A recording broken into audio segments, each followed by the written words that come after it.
Is Diablo 4 the game of the year? I'm pretty sure this is a joke, hopefully. I got a really good question on the live stream the other day, which is that, DM, do you think that if Diablo 4 did not have any of the glaring issues that we've covered previously on this channel, that it would have won Game of the Year? So I took a moment to think about that, but my answer to that was still no, I don't think so. The reality is... Yeah, I wouldn't. Baldur's Gate is probably winning that bad boy.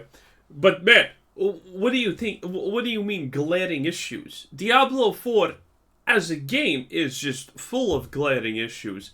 No class balance, no late game, no interesting crafting, no interesting item stats, no interesting skill options, badly designed economy, badly designed leveling progression, badly designed progression in general. World tiers that are useless, that are completely useless, irrelevant. Just I'm gonna replace every piece of my gear when I get up a world tier.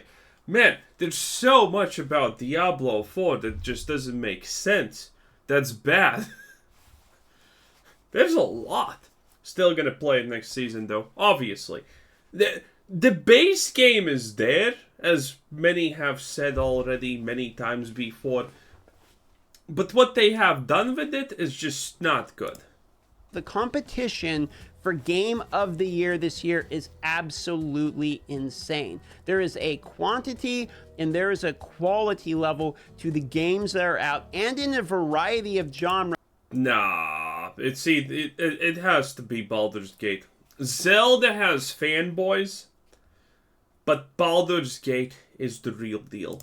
They would have been extremely difficult to win Game of the Year. In fact, all of the games that are going to compete for that this year are going to have tough competition. So I want... Hogwarts Legacy was also this year, right? That could win. Because you need to understand, people who are fans of Harry Potter are really, really fans of Harry Potter. I mean, that thing is wild.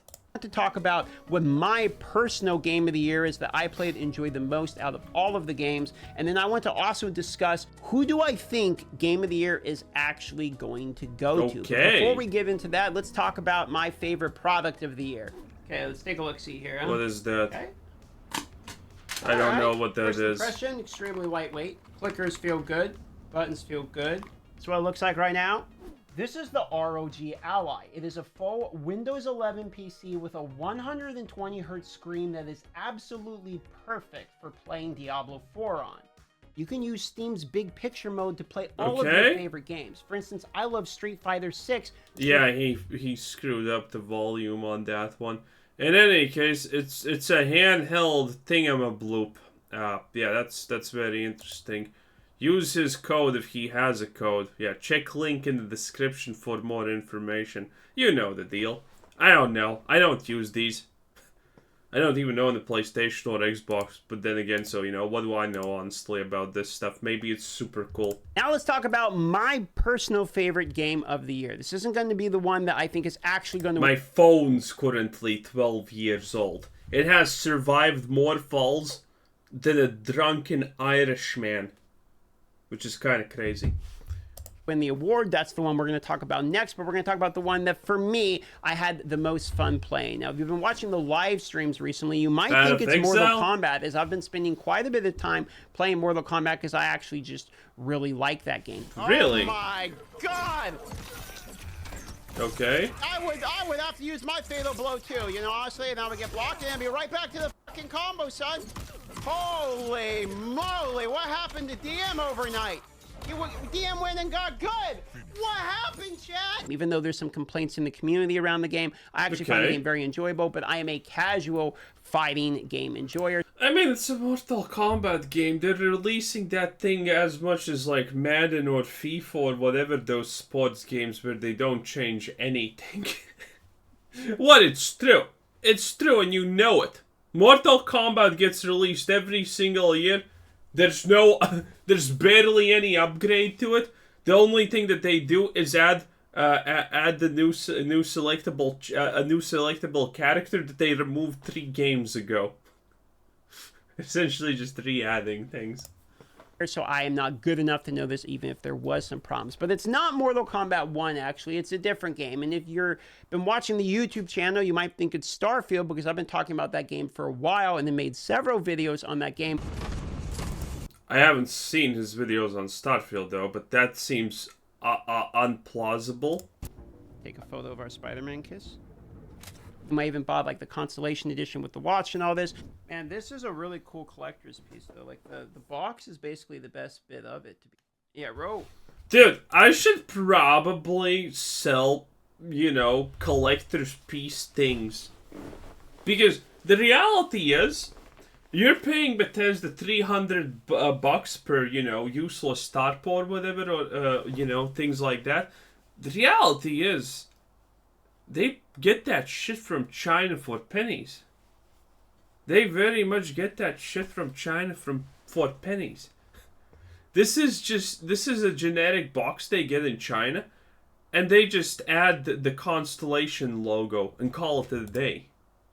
Pretty wild stuff.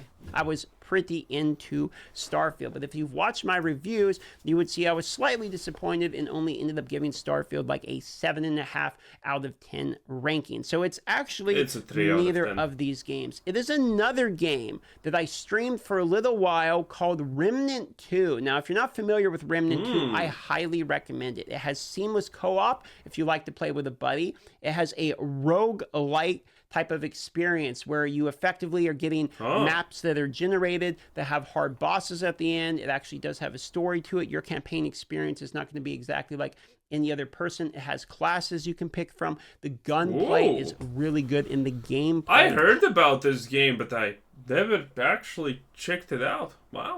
Combat. Not bad. Looking good, actually. Remnant 2, for me, every time that I was logging into the game, I had a better experience than I was hoping to have with the game. You're clutch. Behind you. Behind you. There's a samurai. I know there's a bigger guy behind you. Multiple big guys. There's a floating dude that teleport. Holy shit, he shoots laser beams. Oh, shit, I forgot about friendly fire, my bad. Forgot again. I keep forgetting. Oh, Yeah. I forgot, my bad, I forgot. A lot of that has to go with the heavy lifting the boss fights we're doing for my enjoyability. There's a significant number of really good boss fights in the game that for me constantly made me feel like it was a fair challenge, but engaging challenge. My favorite one out of all of them would be like the labyrinth boss, where you have these squares that are trying to squish you, but you can blow holes in the side of them, so that way when they go to squish you, you can stand underneath them. And that's like pretty an entire cool. boss fight. It was actually just really cool. Yeah. Cool. You're dead, right? Uh-oh. Uh-oh. Totally dead. King got it. So for me personally, even though, again, this isn't the one that's going to win, I don't think it's going to win. It doesn't have as big of a player base, and it died off pretty fast. But Remnant 2, for me, was an absolute phenomenal game that I have no problem recommending. Sounds honestly kind of fun, not gonna lie.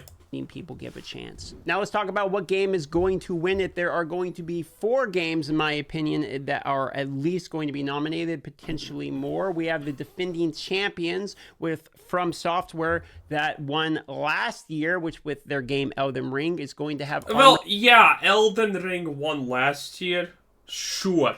But that does not mean Armored Core is going to win this year. Armored Core 6 in there now. I do think Armored Core 6, being as pretty well reviewed, got pretty good critic scores, I do think that we will see that one be nominated for this year. I don't think it's going to win. I don't think they're going to have back-to-back W's if I had to guess, but I do think we will see Armored Core 6. Admittedly, at the same time, I literally could not care about some kind of stupid game event where it's like, oh, the game of the year! Let's see which shitty franchise has more fan bases. If Starfield is there, Starfield has a chance to win because the Bethesda fanboys are gonna do everything. They're gonna bot that thing down to oblivion just for Starfield to win. That's reality. So I don't like these types of events. They're kind of meaningless. Because of how well it was received. It's just some people trying to make, games into Hollywood. And that's pretty much it, because they want to be famous, and that's lame. We're going to definitely see that one nominated if I had to have my money on it. Now, the next game we're going to see nominated is probably Starfield. Again, critic scores were pretty good. I think that Starfield will make a nomination. Oh, yeah, Again, critic scores, but this is a solid 10 out of 10 banger that no one should ever put down because it's just so good. Everyone knows that's Alliance garbage. Don't think it will win. I have played the game. I liked the game. I don't think it is enough to actually bring it home and win this one. Oh, no, we did watch his videos about Starfield. Now, there is a... Every positive video about Starfield is essentially the same thing. It doesn't talk about the things that Starfield does good and why it's good. Every positive video about Starfield is just trying to disprove the people who are saying this game is shit by saying, well, the fact that there's no interesting weapons or weapon variety, but there's multiple legendary tiers, that's almost like a new weapon, right? No. No. How about no? Zelda game out this year, and normally these can do pretty well. Nintendo games can do pretty well with these types of showings, and people seem to like Tears of the Kingdom. There was some Zelda. complaints about the game, admittedly, but I think for the most part, it was decently well received, and these Zelda it was Nintendo super well games received. normally get nominated, it seems. So for me personally, I would say, yeah, we're probably going to see Tears of the Kingdom, the Breath of the Wild sequel. That one is probably going to be in the nominations at least. Again, I don't think these three win it. The fourth one for me is the one that I think is going to bring it on home, okay? Which is going to be Baldur's Gate 3. Baldur's Gate 3 is the only game that I have ever seen people complain is too good. That is right. That's actually a talking point. So for me, it is the type of situation in which this game There's no world where Baldur's Gate doesn't win, right? seems to be flawlessly reviewed. People who don't even like turn-based games are liking it. It is incredibly well voice acted. There are a lot of cutscenes. It did well both on Twitch. There's more cutscenes in this bad boy than there's minutes to watch in Game of Thrones. Well on YouTube. It did well in reviews. It did well by basically any metric that you can actually measure the thing. So much to the point that I think people will be surprised if Baldur's Gate 3 does not actually win this Game of the Year. Yep. So for me, when we go to the conversation, If Baldur's Gate 3 doesn't win, it just means that this thing completely revolves around who has the bigger fan base, and that's pretty much it. Which means Zelda's probably winning for the rest of eternity at this rate. and to bring it all the way back around to the question that somebody asked me in the live stream about if Diablo 4 basically had all of its stuff together, could it still have won the Game of the Year? And the answer is absolutely. Now, don't get me wrong. Lilith could probably win the award of Mommy of the Year. Okay? But not much else. Absolutely not, because this year a lot of good games are not going to be winning Game of the Year. I think Baldur's Gate 3 is going to take it on home, which means games like Armored Core 6, the new Zelda games, Starfield, Mortal Kombat, all these other games, the Remnant 2 one that for me personally was... Has Mortal Kombat ever even come close to winning a Game of the Year category? I don't think so. All these other great games that do very well in their own respective genres, they aren't going to win because the competition is extremely fierce this year. I think Baldur's Gate 3 probably killed most of the competition out of the water with that one. And if they didn't, I mean, just imagine if Baldur's Gate 3 wasn't in there, the competition is still going to be insane for the amount of games that we have out at the moment. So that's my own personal opinion. Okay. The winner of this year is either going to be Baldur's Gate, which is the most likely winner. Then it's Zelda. And then it's Hogwarts Legacies. Because again, it's true. The people who like Harry Potter stuff, they're really big fans of it. And that game, who complained about the game? No one. Everyone enjoyed it. Everyone said it's good. So, those are the three games that are most likely, in my opinion, to win. On the matter. Now, the thing is, whether or not I'm correct about that, I don't know. And there are still other games coming out. Like, as of the recording of this video, Lies of P will have just been out. The first Descendant beta is now coming out. There's other games. Lies of P. Okay? there is gonna be a point where, the Souls-like series gets boring. Because Lies of P doesn't innovate. Probably if someone did a deep dive analysis of it, they would just figure out that it's just a bunch of reskin bosses, essentially, I guess. I don't know. Probably some of them are the same as other bosses. The Dark Souls franchise doesn't really innovate too much. It's a super good baseline, and people enjoy it. And yeah, there is you can mix a blade with a handle, and that's like super cool. Yeah, which no one cares about, honestly. But you get the point. That are coming out still that could make the competition even fiercer. If we have another Baldur's Gate 3 level drop of another game, this 2023 is not absolutely happening, stacked. probably. The real W of this, though, is no matter who actually wins this award, the real winners are the gamers this year. Like, we actually got some banging games. I don't know. I think gamers got absolutely bagged and tagged for the most part this year. Every year it gets worse for gamers, if we're being honest. Granted, we got some disappointing ones, but we got some bangers of some games this year. More than almost any other year. There has been a drought of games, I feel like, sometimes. I'm still starving for some Star Wars games, but for the most part, this year has been full of really good games, and I'm pretty happy about that. Right at the end here, I'm realizing just... Anyway, that was our boy, DM, also better known as Skills. And this is Quizzer Said Sin. Thanks for watching. Subscribe if you haven't already, and have a nice day. Bye-bye.